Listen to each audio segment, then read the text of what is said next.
text. Are you guys fucking? I'm hungry. Yeah, seriously. Like, it's hard. Love those salads, baby. Salad dressing. Never eating salad again. Green goddess. It's for my health. Jizz stains. Oh, my God. The perv. Mm-hmm. He liked being up close and personal. Ugh. With the crusties. Ew, the With sea that thick. Fuck you, shit dick. It's probably your fault.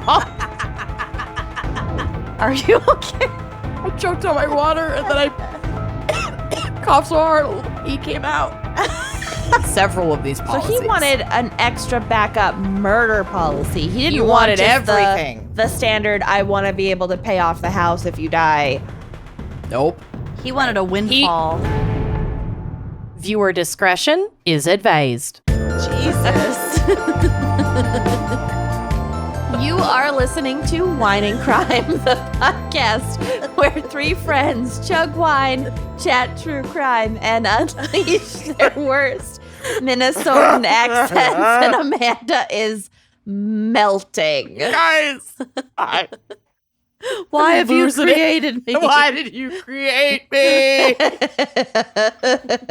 Amanda is going through her last menstrual cycle before the wedding. It's about to start 2 weeks from today, baby. today as the crow flies.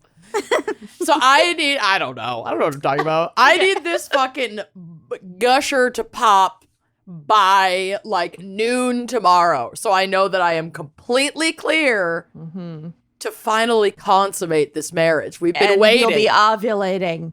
Like, God. Yikes. Well, never mind. No sex on wedding night. Definitely not. Fucking yikes. Sex I mean, on your I'm- wedding night is for people under 27 years People old. who've never had sex before. And Yeah. people who don't drink. Yeah. I mean, Bill doesn't drink. He will be capable of having sex on our wedding night. I'm the one who will be way too hammered. He'll be asleep when I'm still at the casino at 2 a.m. There's no novelty to it. None. No, Zach tried to float that idea and I laughed in his face. And then That's because we were in the bed with you. I know. I was like, ha ha. Lucy, Amanda, Scott, or not Courtney, I guess. Lucy, Amanda, and Scott are crawling into this bed right now. So can We you were make drinking room? wine. Bye. You're drinking wine in your bed till like 3 a.m. Your and marital kicked him out. bed. In your marital bed. I know. And he was like, okay. Guess I'll go hang out with my friends. I'll sit What on did the you living room expect? couch. Yeah, LOL, idiot. Whatever, dude. Yeah. Marital bliss. Yeah, Corey and I watched Cops in our hotel room and went to bed. We will watch Forensic Files to fall asleep on yeah. our wedding night, for sure. Oh, yeah. First thing I'm doing when I check in is checking out which station HLN is on. So I can text you Our guys so group you'll chat. be ready for when you come up. That's the tradition when you check into a hotel room. I got FF62, That is totally what we do. Blindside 14. It's the one with the Shawshank. dog hair. Turn it on. The Blindside is always on. It is. Sitting in a nondescript, Cold. hotel room, cheap, cold hotel room with the Really remote. starchy bed sheets. Yeah. The And remote's still in the plastic. in the plastic, and it has the button, the back and forth channel button. Previous. God bless that Preve. button. Yep, and you just have what you go to Forensic Files first, then you And the find the blind blind side, and then you go back and forth between those two. That's how you. If you're not doing that at a hotel, you're not doing it right. You're not living. That's life. That's life. Anyway, Okay. I'm Wow. Amanda, and Wow. I'm dying. Yeah, I'm Kenyan. I think I might have said that. I don't know. I'm Probably Lucy. not. It's Yeah. nothing It's fine. changes. We went out of order. It's okay. This week we have a very special gals pick. Hog Girl Summer Hot continues. girl summer! And we felt it had been a while since we did a really good forensics episode. Yeah. Which are always some of the best, I So think. fun. Mama fun. needs her juice. Okay. So we have selected the topic of forensic toxicology.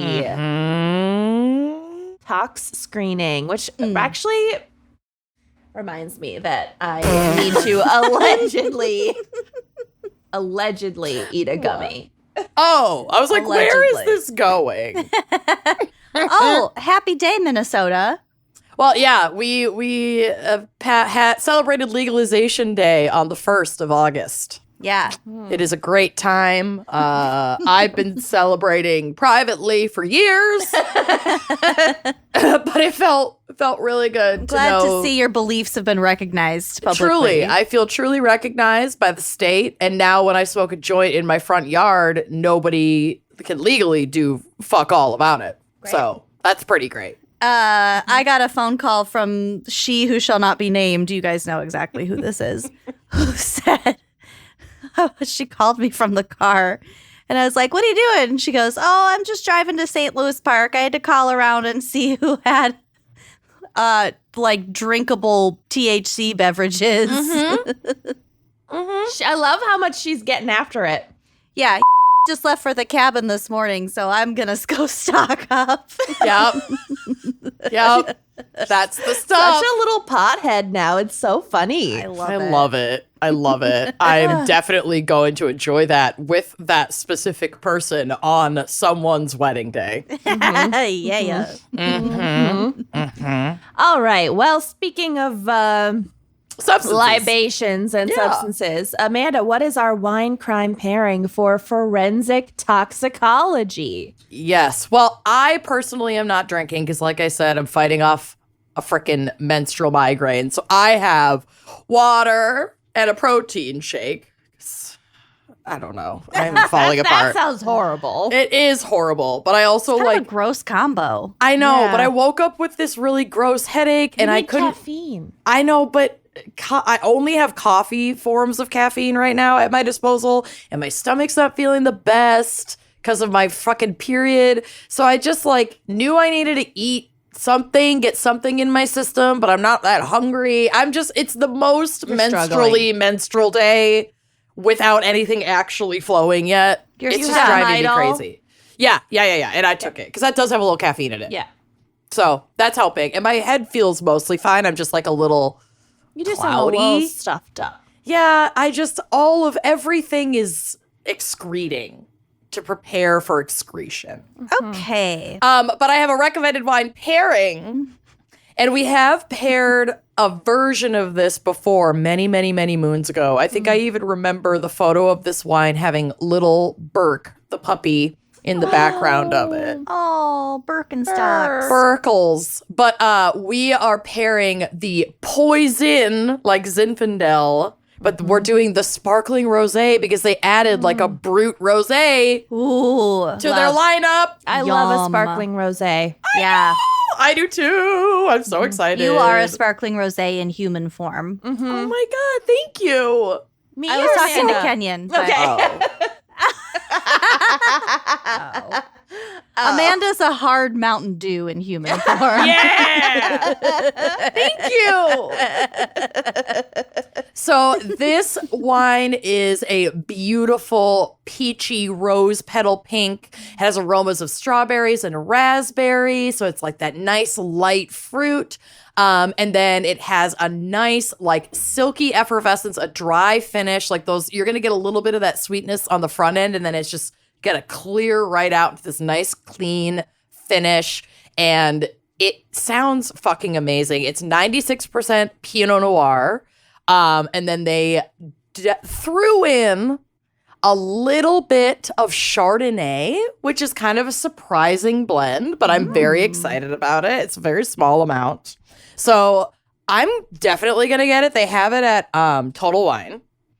So I looked that up so I could access this at a later date because it sounds really fun. But for now, I'm just going to toast myself with my disgusting beverages. Nice. Total Wine should have like an app where you can build like kind of like A a wish wish list? list, kind of like a mood board. Save for later, like a grocery list almost, shopping list. Yeah, but also just But more like fun. A the- mood board a is great. vibe. Yeah, like plan out like this would be my barbecue shopping list. This would be my boating summer day shopping list. Yeah, Trademark, Total Wine, get at us. Like colors and patterns are incorporated into the Yeah. app. You know what I Cute. mean? A little Pinterest moment. Yeah. That would be adorable. I would like use the shit that. out of that. Mm-hmm. I'm drinking this San Pellegrino. I don't know. This is Spanish or maybe Italian. I think it's Italian. I don't know. Are what- they hard seltzers? That looks like No. pomegranate and lemon. It's just lemon. sparkling. Looks Sparkling really orange yummy. and pomegranate. That's Yum. what it is. And it's fucking delicious. It's very sugary, but it's delicious. Those are so fucking good. I'm drinking my red juice, but I've mixed it up a little from my childhood. It is the Ocean Spray Cran Raz Classic, but instead of regular bubble water, non-flavored, cherry flavored, bubbly. Ooh. Okay. Delicious. Okay, mocktail. Little prego. Mm-hmm. Get it. All right. Well, cheers, everyone. A Charles. And Lucy, what is our background and maybe, but probably not, psych for forensic toxicology? Shake it, shake it, shake it, shake it, shake it, shake it. No psych. Shake it like a thingy of bones, yeah. Shake it like a jar of goat bones.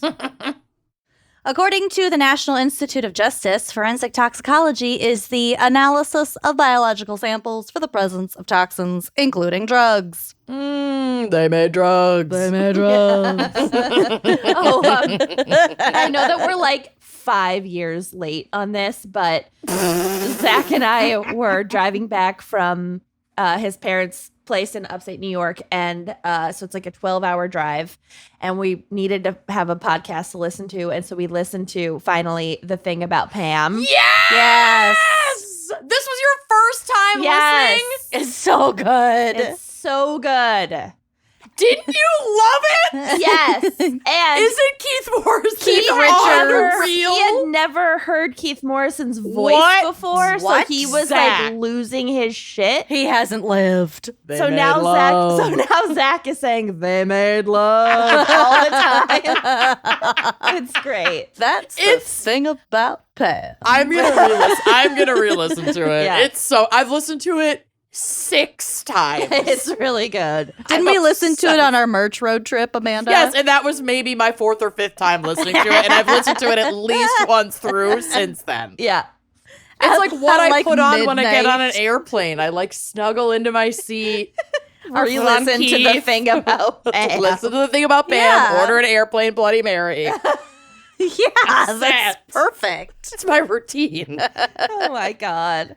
Okay, so I just wanted to share that with you guys because I'm over fucking joined. It's about goddamn time. They made love.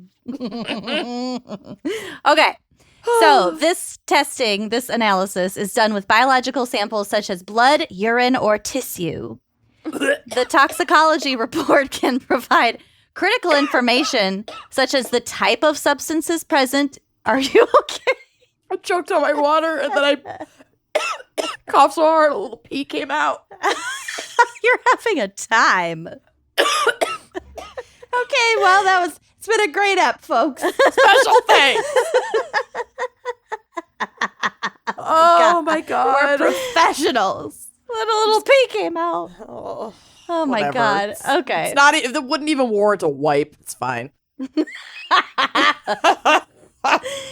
Oh my God. Okay. The toxicology report can provide critical information such as type of substances present in a person and whether or not the amount present is consistent with therapeutic dosages or is above a harmful level. So they can see if you're on drugs and if you're on drugs to the point where It's gonna fuck you up. XYZ would happen.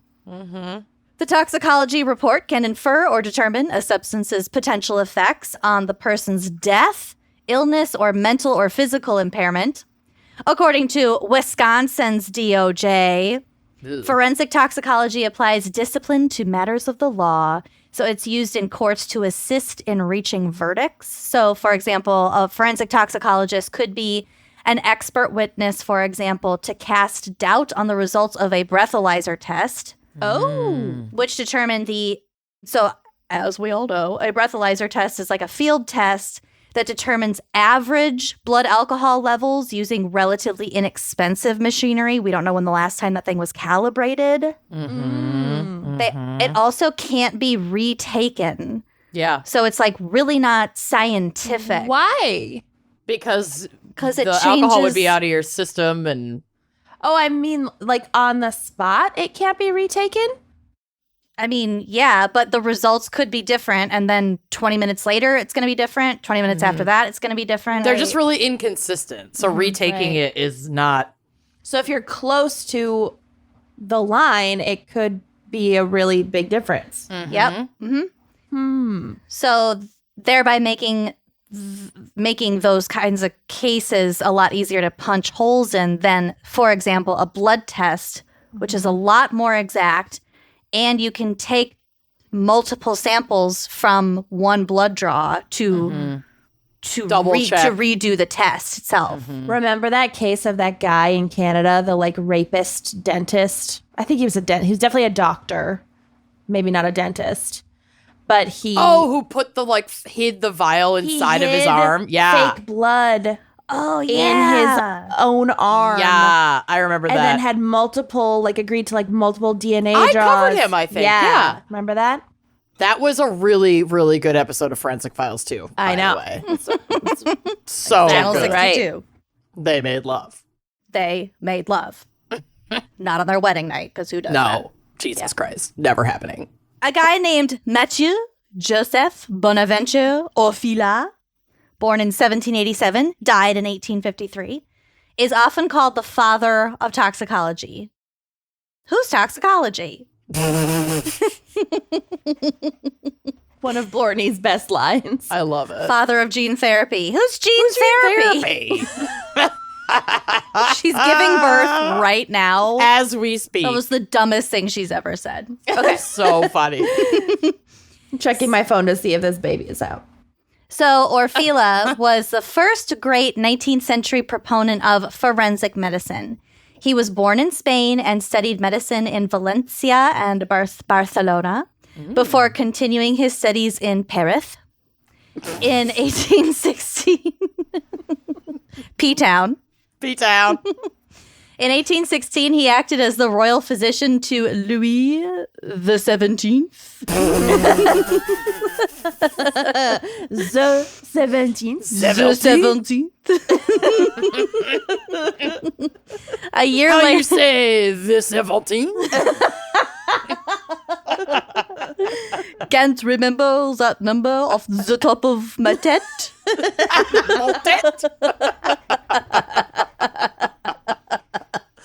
Oh, we're idiots.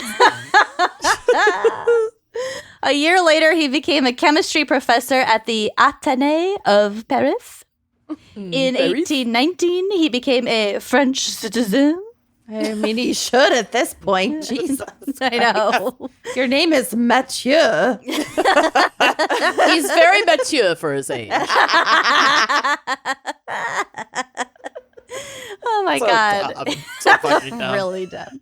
He was appointed the professor of medical jurisprudence, which refers to a branch of law relating to medicine. In 1830, he became dean of the Faculté of Médecine, reorganizing the medical school, raising educational requirements for admissions, and instituting more rigorous exam procedures. He basically just shaped shit up Right. because they're making you doctors a little too easily out here. Yeah. We need to tighten this up. we've talked about this Let's go to the previously. container store. Let's. Yeah, let's get this organized. Let's set standards for Our syringes physicians. everywhere. What if we tried to save people's lives? Oh, wait a minute. What if we quit clowning around during surgeries? No, that was so horseplay. fun. No more horseplay in the surgical chamber. Theater. Theater. No more junior mints allowed. Oh my God, that episode of Seinfeld is so good. Overall, he did a lot during his time, including publishing a ton of articles, the titles of which are all in French, so I did not include them. While he was off doing all this, he worked to make chemical analysis a routine part of forensic medicine, which today, Truly is. duh. Big deal. Fucking duh.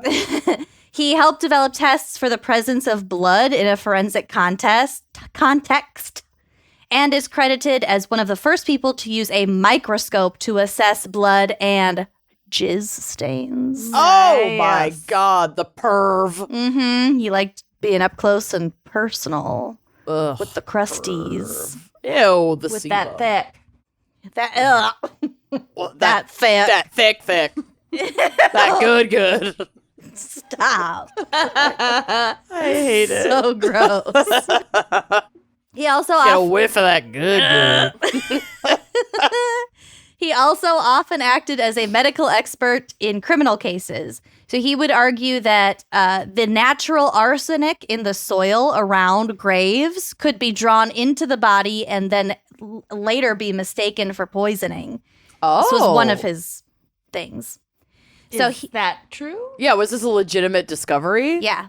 Okay, cool. Arsenic lives naturally in the ground. So if they were to dig up a body later and test that tissue for arsenic, It would probably be present. yeah. Interesting. He conducted his own studies on this and insisted that soil testing become a part of the procedure in all exhumation cases. Makes sense. Big deal. Compare and contrast. Even if somebody's in a coffin? It's the 1800s, though, so I don't know They're what not as they're. much? Maybe. I mean, they certainly didn't weren't have a like tight sealed up seal. good. Yeah. They could have been like thin wood Well, think of that. or nothing, or just a shroud. Who Think knows? of that GAC episode where Lucy talked about the fucking like body and hair coming up out of the ground around a grave. Yeah. And that's like recent. Think about it. Think about it. I haven't stopped. I can't stop thinking about it. That photo was so gross. It's horrifying. Okay. Not good. So insisted on soil testing. He was also pretty cool, but also controversial for his pro-monarchist politics and some other really dry BS that I also didn't include. So Because I don't care about it. he was cool on the science side, less so on the political side. In 1836, British chemist James M. Marsh developed a method for testing the presence of arsenic in human tissue. We're circling back to the soil sitch. He used zinc and sulfuric acid to create arsine gas. Oh my God. Arsine gas to create the Marsh Test, which was highly sensitive to even small levels of arsenic. I'm pretty sure some variety of that is still used today. I think they still call it the Marsh Test. Cool. It was the first use of toxicology in a juried trial. Interesting. So, fun fact about the Marsh Test. In 1840, Orfila, the first guy, the Spaniard, turned Frenchman, was actually called to investigate a charge against a woman named Marie Lafarge for poisoning her husband. Arsenic had been found in the husband's food, and Marie also had access to arsenic. Literally every housewife had access to arsenic before like 1968. Yep. Yeah. The good old days. But no arsenic was found in his corpse when they used the Marsh Test. Orfila discovered that the Marsh Test had been administered inaccurately, and in fact, there was arsenic present in the husband's corpse. She probably was like, I love this science This stuff. is amazing. Maybe I didn't kill him. I don't fucking know. I don't, you know. Oh. Guess it Maybe wasn't it was me. Maybe I dreamt it. But she caught you on the counter. It wasn't me. Okay. So the case is notable because it was one of the first ever trials to be followed by the public in daily newspapers. It was TMZ. It was the first TMZ. And Marie Lafarge was also the first person convicted largely on direct forensic toxicological evidence. My Cool. case is very similar to this case. Oh, good. There's a picture of Marie. You. There's a picture of Marie and also of Orfila on the drive, which will be on the blog. Since then, the discipline has changed and evolved to adjust to new technology and other advancements. There have been many changes in the fields of chemistry and biology as well, which have involved multiple advancements with new drugs and testing for toxins. According to AZO Life Sciences, Azu, God bless you, Gesundheit. Gesundheit. The most significant advances include the ability to analyze hair and other body fluids besides blood and urine using more optimized methods such as gas chromatography and liquid chromatography with tandem mass spectrometry. Okay. Following. Totally. When the drug doses are expected to be low so they can identify really small amounts. So, for example, when you see cops in the field testing a substance with like a strip of paper dipped in chemicals and it turns like purple. TSA. Mm-hmm. Yeah. And then they're like, this is cocaine. Mm-hmm. That's the technology. That's liquid chromatography. Okay. Oh, so that's what they're doing when they're testing the baby food at the airport. Chromatography. So how does one become a forensic toxicologist? You're probably asking right now. According to the American Academy of Forensic Sciences, most people seek a bachelor's degree in the life or physical sciences as the first step toward pursuing a career in forensic toxicology. I'm out. Yeah. That's a no for really me, out. dog. It's never too late. Would have failed high school it's too biology late. if our final exam hadn't been canceled by another class cheating so much. And Probably then my class. probably I was going to your say, class because got caught a lot cheating of us so copied off much. of Jessica. I sat right next to Jessica very Yep. intentionally during chemistry. I wasn't even good enough at science in any capacity to be in the same classes as you and Jessica, but she's the only reason I passed because she would tutor me, which meant she would tutor me, but help me decide what to put on my help you cheat to sheets. decide what to put on my cheat sheets. I sat between Blortney and Jessica in chemistry, You were set. and I have such a vivid memory of in that class, Courtney realized that she had lost her paycheck from the dinner theater. Oh no. And she was distraught. We were both like, just go to your boss and say you need the check recut. And she was like, but I already signed it. She used to sign her checks as soon as she got them. No, honey. You don't sign it till you're depositing it. And that's why I cheated off of Jessica and not Blortney. Aw, honey. It was like $100-some bucks. And in high school, that was lot a of money. shitload Oh of my money. God. Yeah. Yeah. It is now. What I wouldn't give for $100. Just like a free I would 100. do Yeah. That'd be almost great. anything for $100 right now. That'd be sick. That'd be real cool. Okay. Weddings are expensive, y'all. It'd be cool though. What That'd be I super would cool. not do Do. for $100. The list is short of what I wouldn't do for $100. But like a fun 100. A fun Sure. hundo. Yeah. No, I just have nothing left after all my bills. Yes. Yeah. Okay, a candidate. I'm not in trouble. I just want more money. I don't need help digging my way out, but No, it just hurts. just want to have fun now and then. A candidate should have a solid background in chemistry. Nope. And should have coursework in pharmacology and toxicology as needed. Nope. It is not required to have a master's or a PhD, but many forensic toxicologists do hold those degrees. Yeah. You're just, the competition's going to be rough if you don't have one. I would have done better in science if it had been framed around forensics. Absolutely. If they had Absolutely. been like, this is a liquid, I already forgot the word for it. Chromatography. And this is a liquid chromatography test. My boob And itches. we use it to determine if a substance is cocaine. Cocaine. or gonna, Oh my God, I would have loved that. right? I would have been Brilliant. all into that. Instead, we were always Rapt just like attention. thrown into these group experiments. And like, I always felt like I missed the intro part where they're like explaining why the fuck we're doing this thing. It was never like applied. It was Yeah. just like, oh, this is the Latin word for this chemical. And when it interacts with this chemical, then we get this third chemical. It's like, cool, dude. Why? Why? Why Yeah. do I care about this?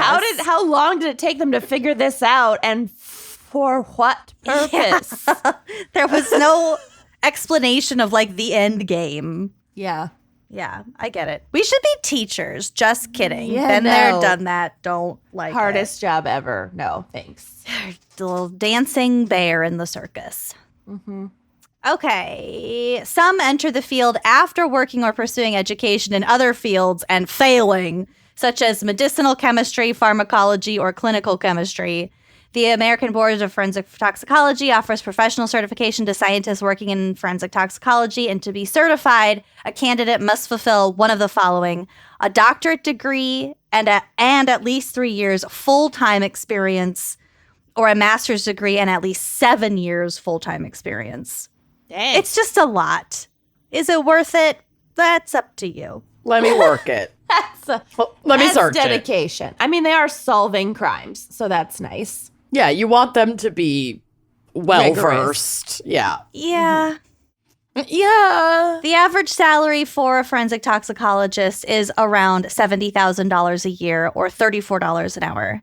It should Not be more shabby. than that. Should be more. It should be more than that. With all of that education, Yeah. that's bullshit. The It top- should be at least 6 figures. The top 10 percentile makes over 123 grand annually, while the bottom 10% makes under 39 grand annually. That's insane. No. Absolutely not. They may work. That's leaving shit open to bribes. Absolutely it is. And that does happen. Have you guys watched that documentary, How to Fix a Drug Scandal? Yeah. That is so fucking good, and it is exactly what we're talking about. They did there's a season of, I think it's called like American Scandal podcast or something, that I think covers that case as well. It's Someone so who good. is churning out incorrect lab results. She's churning out bogus lab results because she's taking all the evidence drugs and using it. Mm-hmm. She's fully addicted to like all sorts of shit. Yeah. And she it was wild. responsible for putting like Hundreds. hundreds of people in jail.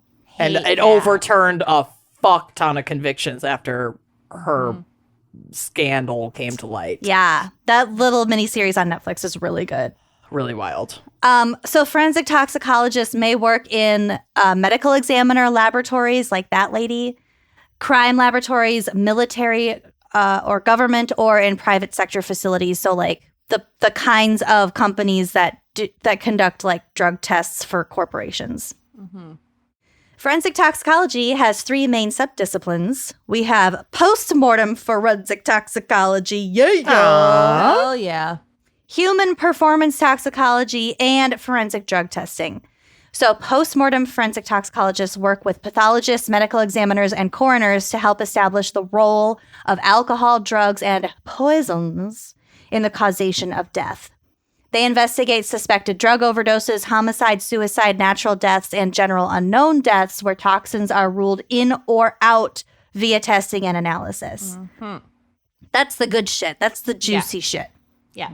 Human performance toxicologists deal with the effect of alcohol and drugs on human performance or behavior. So like doping scandals. That's athletes. that's where my mind went to immediately. And yes, but also they work in an array of criminal investigations ranging from impaired driving to vehicular assault and homicide to child custody or abuse or to drug facilitated crimes such as sexual assault. Oh, okay. Or like neglect, maybe, for like Yep. custody hearings. Okay. Yep. Their job uses the same application of techniques as a death investigation setting, but their specimens are collected from living people. So Sure. it's very similar. They're just not dealing with corpses. I was listening to I think it was on NPR. It was a podcast about how there are people who give birth and while they were pregnant, they were prescribed by a doctor methadone because they had an active addiction to opioids and they wanted to try to kick that addiction while they were pregnant for like the sake of their baby. They wanted to keep their baby. And so they're prescribed methadone during pregnancy. They give birth to a healthy baby. And then because methadone is found in their blood work after giving birth, the baby is taken By CPS. by CPS. Ugh. So Yeah. fucked up. Is there like a remedy for? I mean, what would? I mean, where did it's. you I hear think it this? really just depends on like different jurisdictions and states and like different. It's like, very piecemeal. Mm-hmm. Isn't that fucked Oh, up? That's really fucked up. Yeah. I hate it when different clumps of medical or like the authorities don't fucking talk to each Communicate. other. Yeah. They don't agree on Yeah. the same shit. Well, It's like this your woman doctor was tells like, you "I one was thing and the cops are like, prescribed." nope, taking your baby. Yeah.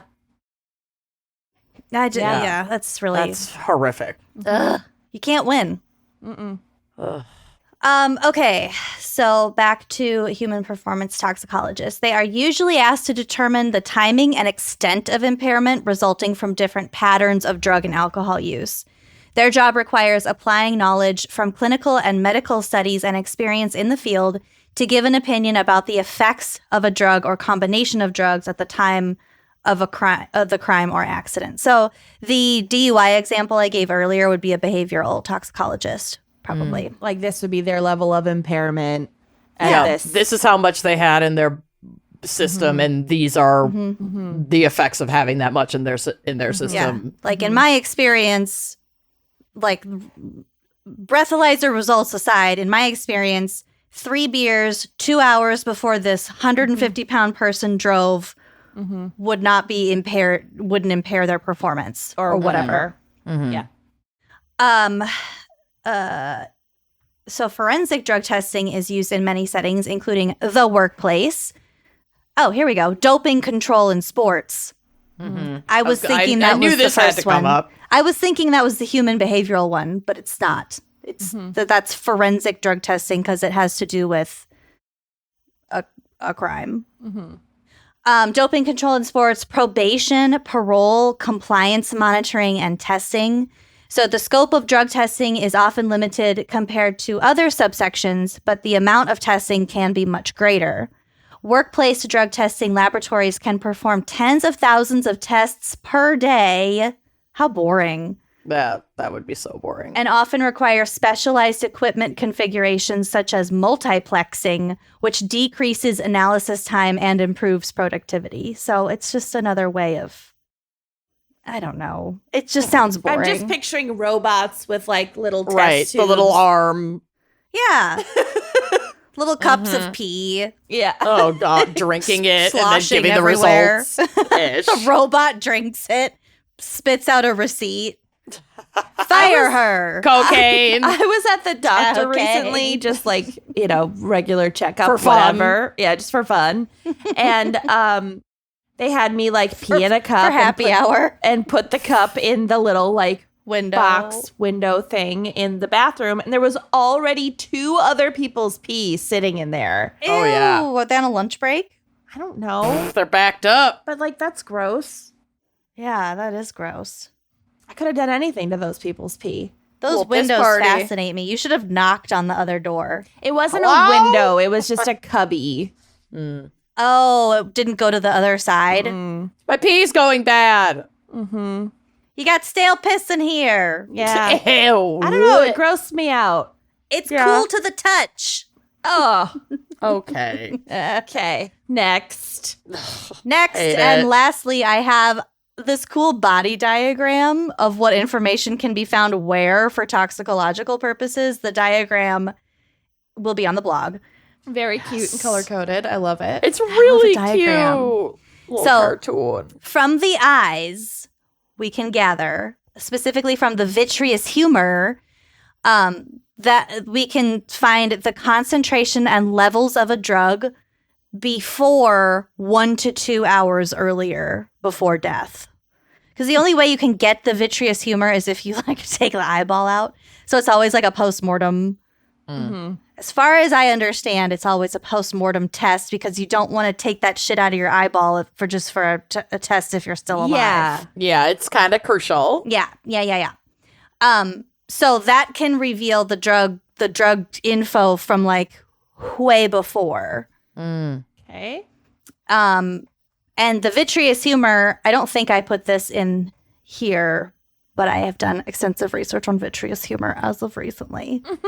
That is important because after death, a lot of the other body fluids are changed chemically because of like just decomposition, cell lysis, gas or the breaking release down. Mm-hmm. So a lot of the other fluids that they might otherwise test if the body's been dead for a little while wouldn't give you that good of information. But the vitreous humor is isolated from all of those other chemical changes. Gives you that good. So that thick. Yeah, it can eyeball thick. That eyeball thick. We just it's so gross. This is your fault. You haven't thrown up while pregnant on the show yet, and we're gunning for it. Yeah, eyeball thick. Because I didn't eat my fourth. I hadn't eaten my fourth piece of toast, and now I'm not going to. Mm-hmm. But the coolest thing about the vitreous humor, you can get information from it even after the body's been embalmed. Because they usually don't fuck with the eyeball. There's no reason they'd fuck with the eyeball. So it's still in there with just all of your information from when you were alive. The retina. Wow. Is that fucking cool? That is cool. Ugh. Also, Lucy's so happy. She's struck, overcome with joy. It's so cool. Over that eyeball, good. Also, if a person died because of a DUI and they don't recover the body till later, the alcohol concentration in the blood would compound because of those chemical changes. So a person might be accused is not the right word, but they might think that the person was way more drunk than they actually were at the time of the death. Because the body's like fermenting itself. Yeah. So that's why it's important to check the vitreous humor. Wow. Vitreous humor don't lie, you know? I was drunk, but I wasn't that drunk. Check my vitreous humor. Yeah. I'm dead. I'm dead. I'm portraying my ghost at this point. Yeah. I don't care about my legacy. I'll be dead. I'm not going down for this. Oh, wait. I'm already down. I'm really down. I'm as 6 feet down as down. it gets. How am I speaking right now? Okay. I'm a ghost. You can also figure shit out because of insects, which can determine if drugs were present in the body after they consume parts of the dead tissue. Oh, like maggots and shit? Yeah. Maggots get drunk. You Oh could my take God. a sample of the maggots or beetles or whatever and then like figure out if there's drugs or alcohol in the bugs. Drunk maggots. Party. They made love. Party maggots. Oh. Also, if you give cocaine to what are the bugs that eat wood? Termites. Termites? So they termite faster. They termite yeah. way faster. They're more efficient. And they have more termite entrepreneur ideas. They are the eldest child. And they start like 6 podcasts. Is this what we They need? definitely register for like 3 different LLCs. Oh my God. In there. Oh my God. Okay, liver tissue reveals the presence of a drug and the levels of the drug before death. And also the bile from the liver can determine if the drugs were in the system anytime over the past 3 or 4 days. Because those drugs would somehow accumulate in the bile itself. And doesn't hair tell you about drug use like from farther back? That is complicated. Okay. It depends on the yes. drug. Yeah. And so like say LSD, that can show you it's more reliable within the last like 90 days. But it's also in such low amounts that specific drug actually grows into your hair that you could tell if it was there, but like it's not super reliable. Oh, okay. I don't think they use hair testing that much. And it's also not the hair They do itself. a lot it's for weed. It's the bulb of the hair. No, Well, the bulb for- of the for- hair is for DNA. but you can hair- test for like weed in hair and Yeah. it will grow into the length of the shaft. And then that can help determine how long ago they smoked it. Hair grows out of the bulb. So it's Yes, both. but they don't test. It is both, but they actually test the shaft to Yeah. determine the length of time that chemical has The been present in the growth of the Right. hair. The shaft couldn't tell you. There's no DNA in the shaft, so the shaft Right. couldn't tell you who it belongs to, but it can tell you about the drug use for certain drugs Yeah. and time period. Depends on the drug and also the time period. If you have really short hair, you know. Yeah. People will literally shave their heads or cut their hair to avoid That Yeah. that exact thing. So what I'm saying is Seen it done. couldn't they seriously pluck a hair though from like your arm and test it? yeah. Yeah, they could, but in terms of like the armpit. length of time a specific drug has been in your It's system. not very long hair. Yeah, the hair's not very long, so that wouldn't be super effective. I think long you pube. shed your thinner non-head hairs a lot faster than your head hairs.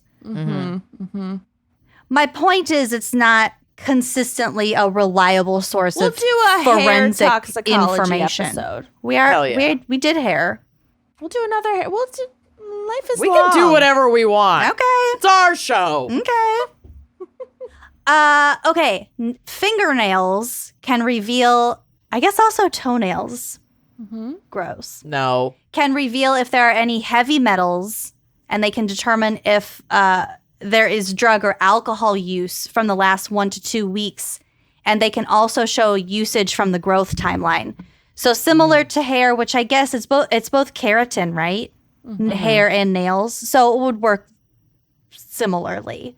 But yeah, But with alcohol. your fingernail, I mean, maybe they can take a sample from like the base of your fingernail, but they can't like remove your fingernails to I think test they can them. get it from clippings, though. They Right, might be but I'm able to saying, like scrape some of the top off. Right. Maybe it's a scraping situation. I don't know. I'm good. I thought the alcohol use was interesting, though, that you can see that in your fingers. Urine in the bladder can reveal if drugs were present in the bloodstream at an earlier time because it would take about 8 hours for the substance to be present in the urine. Rewinding back to the fingernails, is that why you can, like smokers, like people who smoke cigarettes, their fingernails are like yellow and more brittle?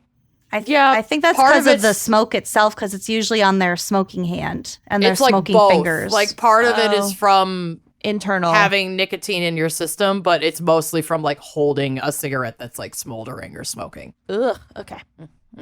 yeah, because like your right hand with these two fingers usually. Is more Very yellow. yellow. Oof. Okay. Stomach contents Oh contain God. contain whatever drugs or poisons were ingested. Blood reveals the type of drug present and the level of intoxication and the concentration of drugs or medicine. And here we go. Like nails, I wrote these notes like 3 weeks ago. I know we've been delaying this recording for a while. Like nails, hair reveals if there are any heavy metals in the body and illustrates intoxication history because of the hair growth. So yes. The short answer is yes. That's my segment.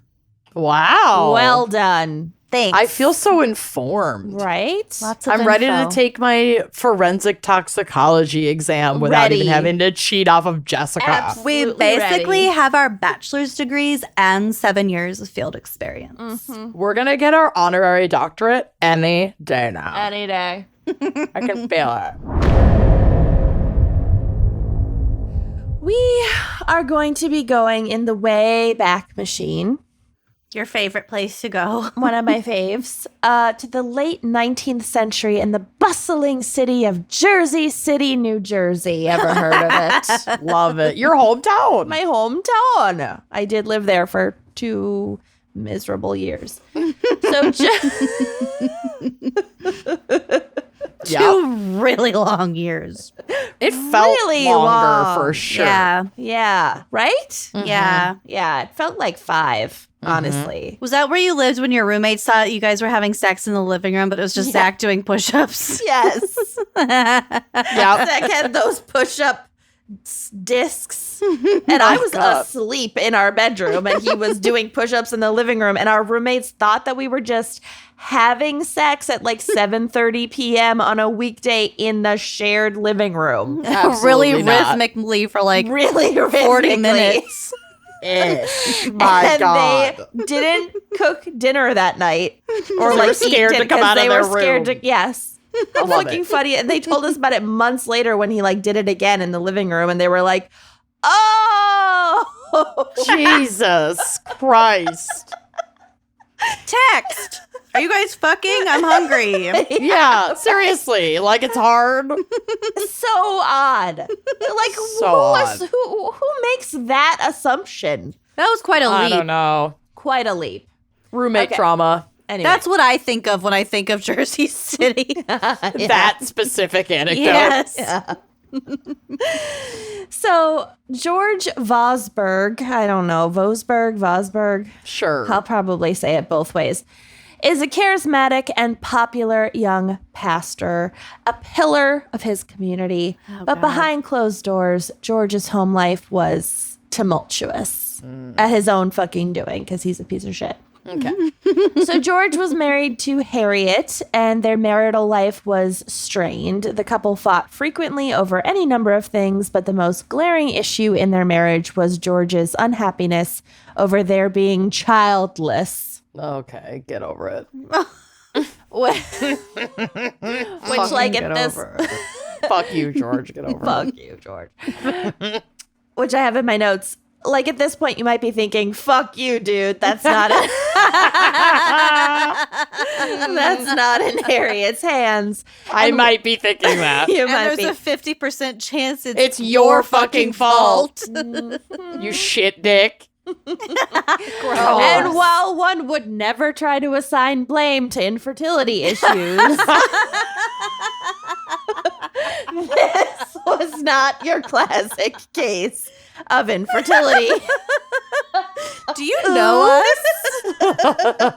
And while we would never Fuck you, shit dick. It's probably your fault. Fuck you, shit dick. Oh, I can have a baby. What? Oh my God.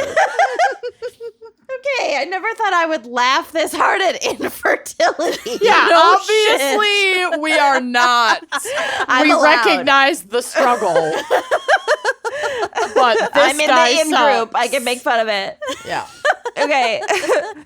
In fact, Harriet had been pregnant multiple times during their marriage, but she had had at least 2 abortions undertaken without, quote, without George's prior knowledge or approval. Good for her. Good for Yes. her. Either they weren't his, and we will get to it, or even more likely, he was a fucking terrible piece of shit, and she didn't want to have kids with him because he Yep. was abusive, and we will get to it. So, also adding fuel to the fire was Harriet's apparent fling with a barman. Like a Okay, barman, loving a barman. Harriet. We got it. A barman. Like a A man who mends bars. like a beerman, like those cats. I'm like allegedly a little high, so it's fine. From whom she had even accepted a ring of some kind, some jewelry. So that's all I know about him, unfortunately.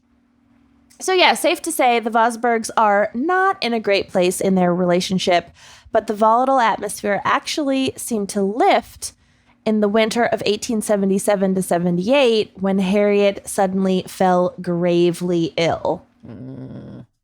So George tended to his sick wife, like on her sickbed, but Harriet's brother, the ironically named James Sickles, Oh. was suspicious of his suddenly tender and concerned brother-in-law because he knew that George was a piece of shit. Now you care, shit dick. Shit dick. So he believed that George might be poisoning Harriet, and so Sickles began a secretive operation to gather forensic evidence to back up his claim. This is 1877. It. Sickles. So he was like an early true crime weirdo. I love him. basically. Or Like Fila. Like, most people didn't even know this shit was possible. Also, a good brother. I Like, bet he you're was sus. hot. I'm gonna gather evidence. Yep. I bet he was really fucking hot. Yeah. He sounds hot. Yeah. James Sickles. Get it. Get it. He'd get that thick. Oh. Give me that thick thing. Ew. Give me that sick. Oh. No. Get it? Oh, I gotta. Boo. I'm so booing grossed that out. joke. I'm so grossed out. So he's doing this, but it's very secretive. Even his sick sister was unaware of what he was doing, but also she was pretty addict. She was like barfing all the time. Wait, her name. Oh, wait, never mind. Harriet Sickles. Her But maiden name, whatever I'm her assuming, ma- was yeah. Sickles. Yeah. For a second, I thought her maiden name was Sickles. We are That'd so be rough. unwell today. That would be rough. Yeah, that would be rough. Just keep going without me. I'll catch up. Yeah, go take a nap. Go to bed. That's how you're just gonna feel for at least the For next a while. 16 months, You strong. 18 months. Just like Just all like your of- brain has been taken out of your body and just put on a little shelf and you can see it, but you can't can't use quite it. reach it. everything that comes out of my mouth is like 1/3 formed in my Yes. brain. Yep. The rest is just a potpourri of whatever. Yep. It's a trip. Okay, so demonstrating a determination that bordered on obsession, Sickles, the brother, began collecting these samples, specifically of drinks that George was serving his ailing wife. Smart. He even procured samples of Harriet's urine. Oh. Okay. Which, like, how you do that without her knowing. I guess he probably just, like, took the bedpan. Oh, Yeah. sure. Yeah. Right. All right. So Sickles sent off the samples of the lab to the lab of Dr. R. Ogden Geramus, professor of chemistry. I know, it doesn't sound great. Ogden Geramus. What an ignoramus. Yeah. That's Dr. Geramus to you. Dr. Ignoramus to you. Yeah. Dr. Ignoramus. He was a professor of chemistry at Bellevue Medical College, and his findings were alarming. Traces of antimony, a compound typically found in china dishware, not enamel, not the same Okay. thing as teeth and bathtubs. Got it. I checked. Okay. Were discovered in every single sample. So in all the beverages and in the urine, all the urine samples. Is that because all their shit was made out of China? No, no. That would be an interesting counter. Be like, yeah, well, they just They peed in drank out of China. teacups and Yeah. Yeah. her bedpan was China. No, I think they took it to mean that he had poisoned them all. Okay. So it could also be used in compound form known as tartar emetic, which is derived from antimony and potassium tartrate, which has the capacity to induce vomiting and is sometimes employed to treat fungal infestations. Tartar sauce. Yeah. Fungal infestation. Yeah, I didn't get into the fungal thing, but like tartar, not? like any Missed your opportunity. Start Googling, girlfriend. new SLB episode. Actually, real life versions of The Last of Us would be a great spooky little bitch episode. Ooh. Like different kinds of fungal takeovers. Oh, fungal. Banana. Parasitic Googled fungi. Tartar. Fungal infestation. Tartar infestation. Yikes. These images are rough. Oh, I can't. Oh, well, now I have to. Oh, No, I'm not doing it. haven't thrown up on a show yet. Is this the day? That was really nasty. Gnarly. Oh, That was okay. Kenyon speechless. Oh, God. Oh, Move on. I I hate love this. weird skin stuff. I love it. I'm not even Googling love it it. myself, and I hate it. Okay. Okay. After hours. Okay, so emetic, I think it refers to like making one throw up. Mhm. right? Okay. Sure. So, but despite having some legitimate medicinal uses, the presence of antimony in Harriet's system raised alarm bells since the last thing she needed was more vomiting. So it's like even if he was like, there'd be no reason to give her tartar emetic. It's like if you had the runs and someone gave you A laxative. Yeah. a Laxatives, laxative. yeah. Thank you. Oh my God. Okay. Hi, brain. I see you. So in May 1878, Reverend Georgevosberg was arrested for attempted murder because once the brother sent the samples to the lab, they got Harriet kind of away from him for long enough for her to get better. And so that's when they were like, okay, we're arresting you for attempted murder. Cool. So yeah, she had kind of a miraculous recovery. Yeah, weird when you're not giving her poison tartar sauce every fucking day. Yum. So the Vosbergs were then thrust into a trial that would become a nationwide spectacle in the press. There were so many cartoons of this trial, like old-timey cartoons from Amazing. newspapers, and so many mutton chops. So just like go to the drive, look at my folder of pics. These will be on the blog. Oh my God. Like, Amazing. Look at the men's facial hair. Ew, I don't Brilliant. like it. Yeah, I love it. it's craziness. I love an unruly chop. No. Yeah, like the triangle side face chop. curly It comes triangles. Ray looks like that after a nap. Bill would look like that if he let his beard grow. Make Bill do that Okay. someday.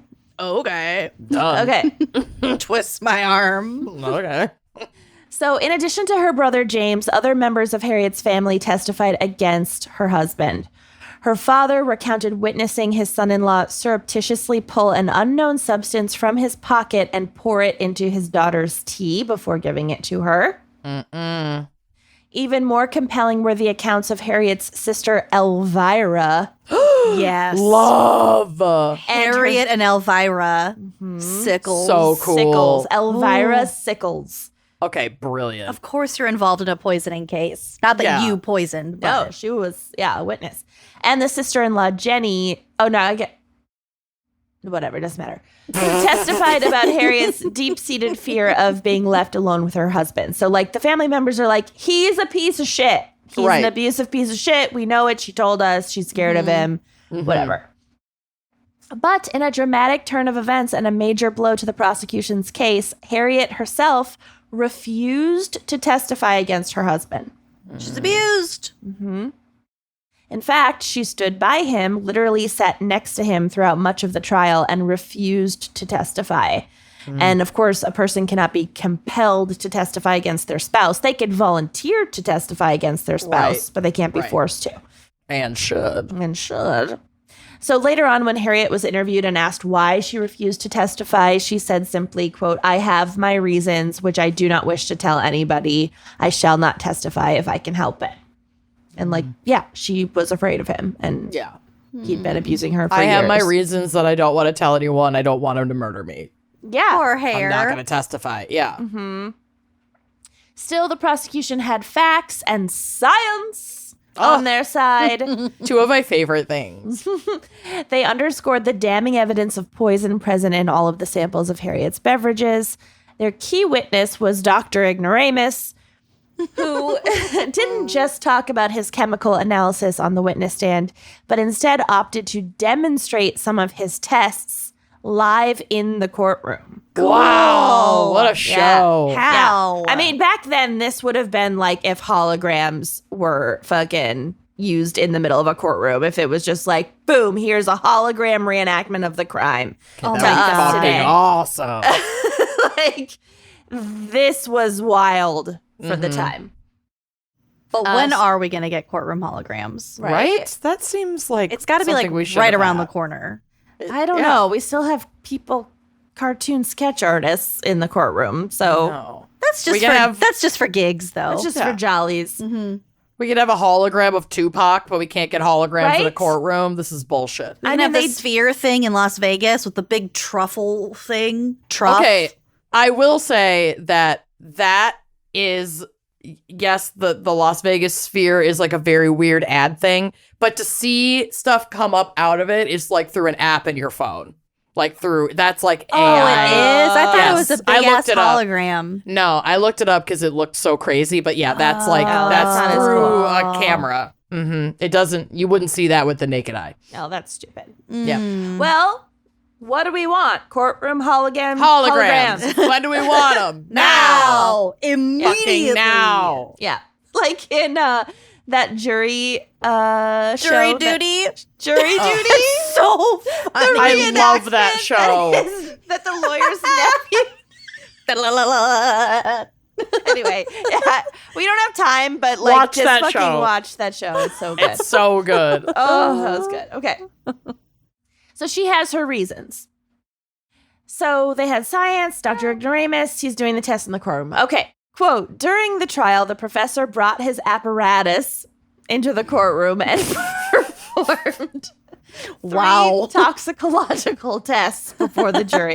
He brought his apparatus I and bet he performed did. He before whipped the it out. jury. I bet he did. Whipped out his apparatus just right in front of the judge and jury. Jesus. And they were awestruck. The move was, quote, novel and impressive. Okay, so sidebar, speaking about science. The issue of Harriet's abortions was discussed during the trial, and I found it really interesting and surprising how, like, nonchalant they were about questioning her about her abortions. Yeah, like it didn't used to be that big of a deal or something.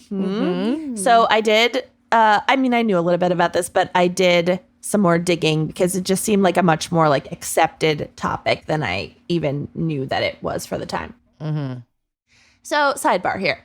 Up through until the mid-19th century, abortions were fairly common in this country and relatively safe, meaning like compared to any other medical procedure at the time, they were basically just as safe because none of them were that safe. But anyway, most were, like Harriet's, self-administered at home, and the most common form of abortion was to flush the inside of the uterus with injected water, which, like, for folks listening at home, it's not all that effective, but it can help. At least get stuff flowing. It can help kind of flush and wash stuff out. Like if you were trying to get pregnant, you shouldn't do it. But I'm just saying this for like people at home who might need information. This would not be your first choice today. We've got better ways now. So this was not along with any kind of medicine or anything else. It was just Water spraying flushing. water up there. I think it Spray and pray. It must have depended on when, at what point in the pregnancy. I'm sure it wouldn't work for a more established pregnancy, but maybe to like try to like, I don't know. I don't have more information. Okay. There were also other types of abortion. This was just the most common one at home. So like folks would like buy like a water apparatus and A douche. a heavy duty douche. It's like an enema, a front enema. Yeah. A lot of women actually in the past, or people in the past, used just regular douching to try to prevent pregnancy, but that wasn't an abortion. That was like attempted birth control. Anyway. Okay. They also had other types of abortion for people who are farther along or whatever, if their water thing doesn't work. And midwives tended to be abortion providers for anyone who was doing one outside the home. So then the American Medical Association, the AMA, was founded in 1847. It was run entirely by men. And one of their first priorities was making abortions illegal. Great. So they had They didn't have a say in it. literally, it was a power control thing. So there are two reasons. They had two motivations. One, the whole Tucker Carlson great replacement white supremacist bullshit stuff about, today it's framed as like, well, if The birth rate's down. if white women are having abortions, then whatever, the great replacement theory. But then it was if Yankee white Protestant women are having abortions, then soon we'll be outnumbered by Catholics and then also racist shit like blacks and Chinese and whatever. That was the thinking. And Weird. 2, because they felt midwives had too much power and too much market share over OBGYN stuff. Because all Okay. OBGYNs were dudes too. So everything was changing in like medicine at this time. So more and more people were like studying, like men were going to medical school, and medical school was more rigorous.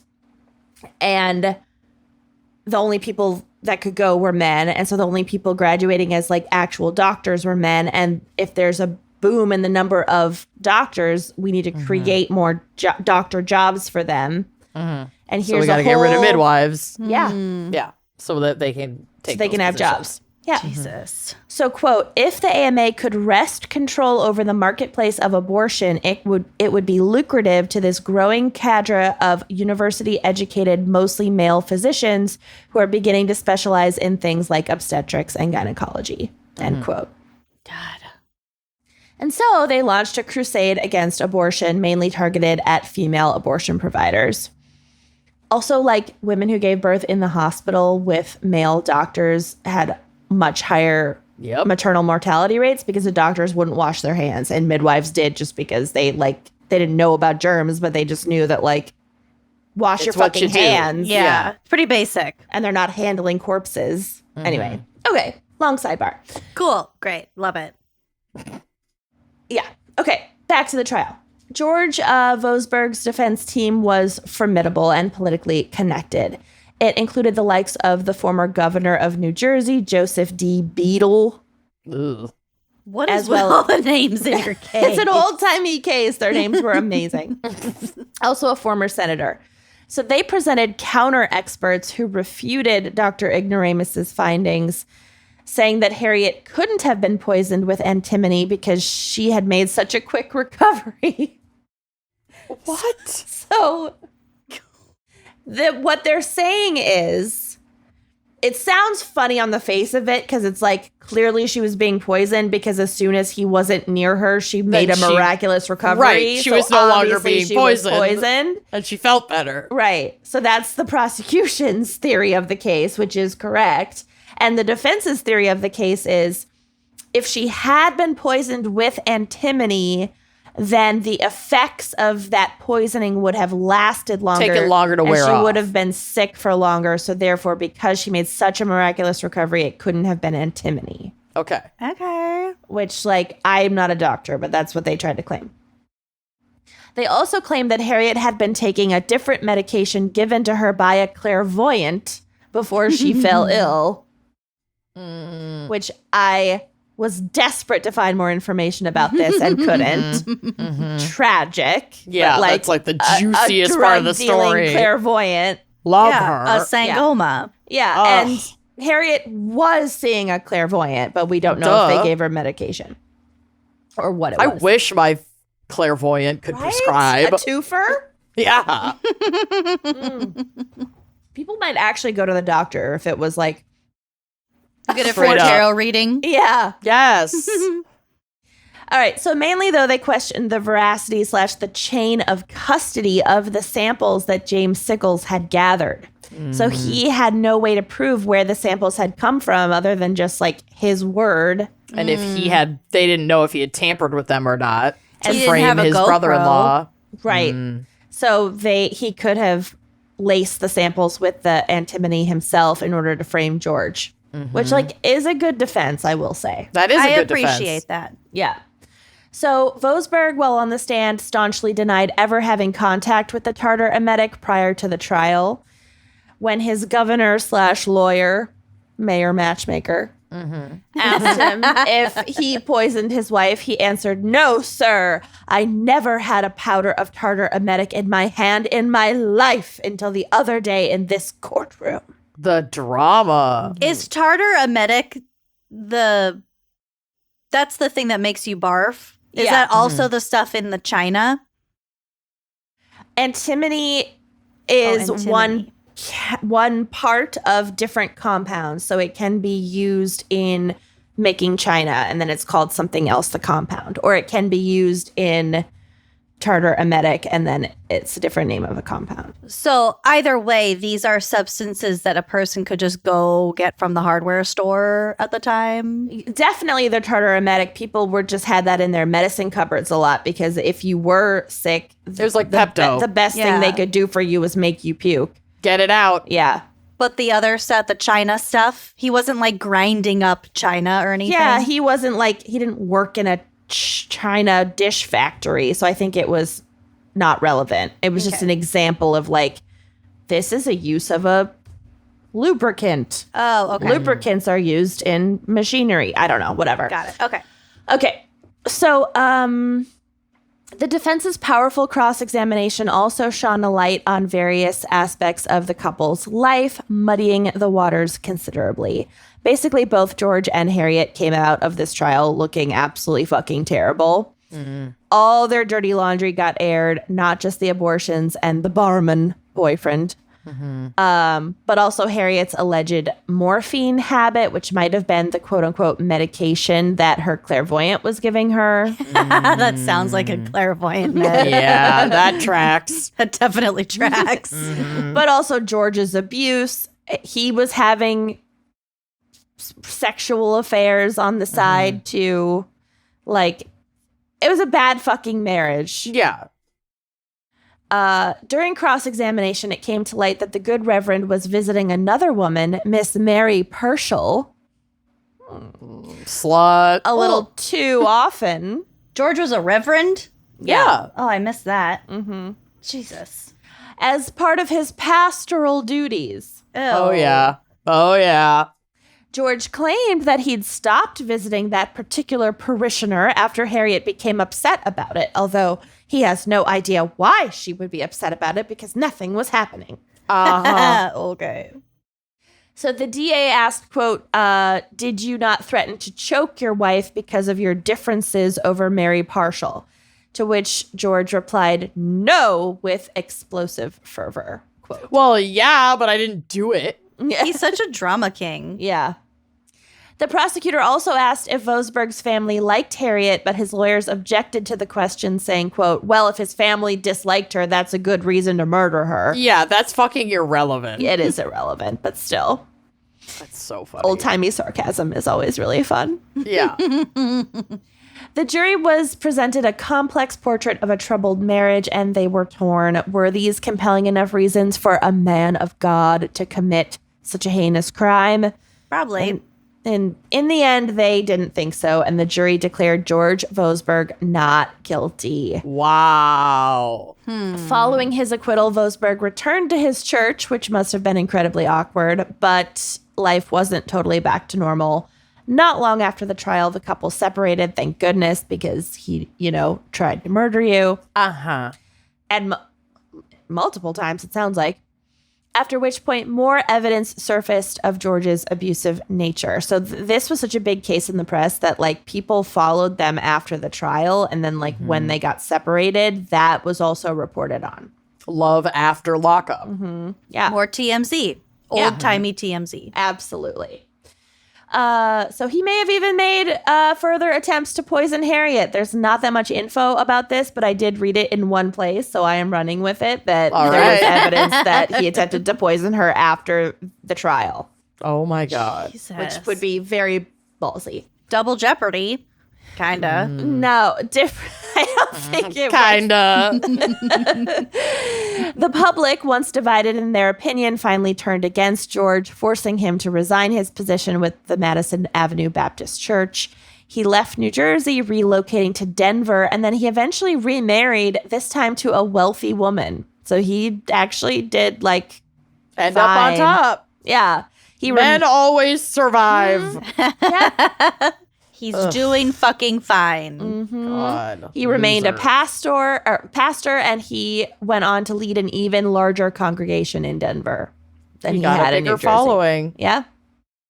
And then fun fact, George's great-granddaughter, so with this second wife, Peggy Reeve, I think Reeve, who was an artist and also the ex-wife of filmmaker David Lynch. Yeah. She Weird is George's great-granddaughter, and she was inspired by the story of her poisoner ancestor, so she created an art show titled The Vosberg Poisoning Case and Other Sins. Cool. Creepy. Yeah. I love dumping on your ancestors. Peggy Revy. All revved up. Cool. So that's my case. I know he was acquitted, which is strange, but the defense did a really good job, I think. Well, she didn't die, and she escaped him in the end. All's well that ends Yeah. well, Lucy says. Well, Could have been worse. no cry over spilt milk. You lived. What? Quit crying. Your abusive husband tried to murder you again. And You're there was a big fine. long Succeed, months-long so what more do trial, you and you had to want? live with him through it the whole time. So what's the big deal? Walk it off. Relax. You're being hysterical. Well done. What a Thank story. you. Nice job. Okay, are you ready for my case? Yeah. Well, They made love. they made love. When I started my research for this case, I did what I always do, and I just Googled the main character's name and got a Wikipedia page that I was so excited about until my bubble was immediately burst at the realization that this was just someone with the same name. Oh, But let I me hate read that. you Dang the it. opening line on who I thought was my subject today. Okay, Paddington, good. No, I don't need it. This case is not short. I Okay, just had to Paddington include Bear. this. Not. This is legitimately not padding. I just want you to hear this and know why I was so sad that this case wasn't about him. Quote, Paul Curry, August 19th, 1917 through February 19th, 1986, was the vice president of the Blue Cross Insurance Company of New York and a famous amateur magician who became well known in the magic community for inventing highly original card magic. That's what I want in an insurance company is an element of magic. Yes. Highly Performance. original card magic. Deceptive performance. Yeah, let me deceive you for my amusement. We're not going to cover your insulin, but here's this highly original card magic. I mean, they are fucking scam artists, so it's fine. I wish. But sadly, the Paul Curry we're discussing is not a famous amateur magician. Amateur. But he was a well-liked, respected former Jeopardy winner. Smarty pants. Oh, He won 60 grand in the mid-'80s on Jeopardy. it's a lot. More than a hundo. It's a lot of fucking money. It's a lot of hundos. He was a super smart dude. He was a Mensa member. And he was kind of a dick about that. Who is He it? wor- That's part of it, I think. It is part. It's a It's requirement. totally part of it. Gotta be you a have dick to be about a it. dick to take the exam. Yeah. Yeah, you do. 1,000%. 1,000%.